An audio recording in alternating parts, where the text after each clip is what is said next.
عن أبي هريرة رضي الله تعالى عنه قال قال رسول الله صلى الله عليه وسلم إذا مات الإنسان انقطع عنه أمله إلا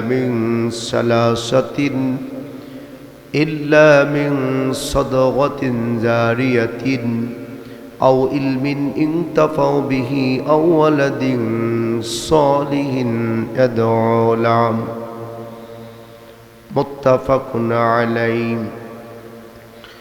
وقال رسول الله صلى الله عليه وسلم من بنى الله مسجدا بنى الله له بيتا في الجنة.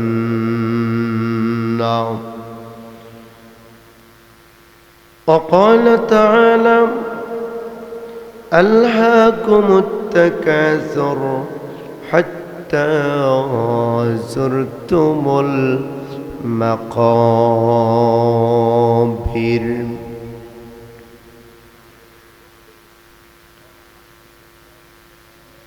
إن الله وملائكته يصلون على النبي يا أيها الذين آمنوا صلوا عليه وسلموا تسليما.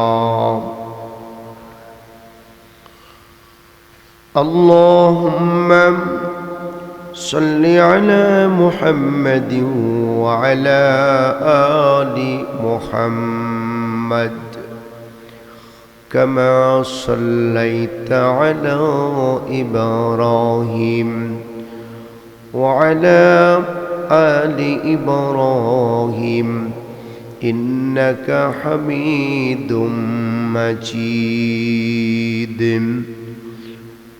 رب اشرح لي صدري ويسر لي أمري واحلل عقدة من لساني يفقه قولي.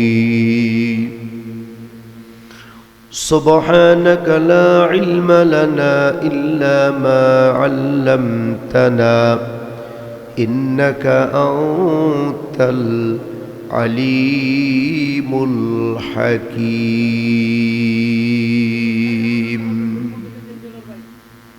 অধ্যকার ঐতিহ্যবাহী ময়মনসিংহ বিভাগ জেলা ভালুকা উপজেলা ডাকাতিয়া ইউনিয়ন সিংলা বাজার আহলে হাদিস জামে মসজিদ ও কবরস্থানের উন্নয়ন কল্পে ২৮তম বার্ষিক ওয়াজ মাহফিল ১১ ফেব্রুয়ারি ২০২৫। আজকের উক্ত ওয়াজ মাহফিলের সম্মানিত পরম শ্রদ্ধাভাজন সভাপতি আমার অত্যন্ত শ্রদ্ধেয় তালই জনাব মোহাম্মদ সোনা মিয়া, সভাপতি বালিয়াগড়া আহলে হাদিস জামে মসজিদ। আজকের মাহফিলের সম্মানিত সহসভাপতি জনাব মোহাম্মদ ফজল মিয়া, আমার অত্যন্ত শ্রদ্ধেয় বড় ভাই, সভাপতি সিটাল পশ্চিমপাড়া আর রহমানিয়া জামে মসজিদ। আজকের মাহফিলের প্রধান অতিথি আমার অত্যন্ত শ্রদ্ধেয় জনাব রকিবুল হাসান খান রাসেল মহোদয়। উদ্বোধক আমার অত্যন্ত জনাব কাজী মোরাদ হক মহোদয় এবং আজকের প্রধান আলোচক শেখ এম ইউসুফ আলী নুরি হাফিজাহুল্লাহ, বিশেষ আলোচক শেখ আব্দুল হামিদ বিন মামুন হাফিজাহুল্লাহ এবং আজকের এই মাহফিলের সম্মানিত পৃষ্ঠপোষকতায় জনাব লায়ন আতিকুর রহমান চৌধুরী।